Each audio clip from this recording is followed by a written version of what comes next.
जेव्हा पण ना मी कोबीची भाजी बनवते ना, तर मी ना त्या कोबीच्या भाजीचा ना पराठा करते. तर मला चपातीसोबत अशी भाजी खाण्यापेक्षा ना, तर त्याचा पराठा बनवून खायला ना मस्त आवडतो. तर थोडीशी कणिक घ्यायची आणि त्याची ना चपाती बनवून घ्यायची छोटी आणि त्यानंतर ना कोबीच्या भाजीचं ना त्यामध्ये स्टफिंग भरून घ्यायचं. त्यानंतर ना थोडं थोडं करून ना ते लाटून घ्यायचं. थोडं थोडं पीठ लावल्याने तर ते चिकटणार देखील नाही आणि मस्त पराठा देखील तयार होईल. तर तो पराठा बनवताना ना थोडासा जाडसरच ठेवायचा, म्हणजे मीडियम ठेवायचा, जेणेकरून तो खाली पीठ देखील चिकटणार नाही, पोलपाटाला आणि छान पराठा देखील बनेल. तर त्यानंतर छोटासा असा पराठा बनवून घेतला आणि गरमात गरम तव्यावरती टाकून घेतला.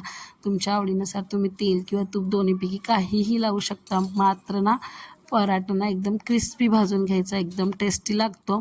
तुम्ही देखील ना नक्कीच ट्राय करून बघा हा कोबीचा पराठा. त्यानंतर मस्त सॉस किंवा कोणत्याही चटणीबरोबर तुम्ही एन्जॉय करू शकता. कसा वाटला कमेंट करून नक्की सांगा. Bye bye.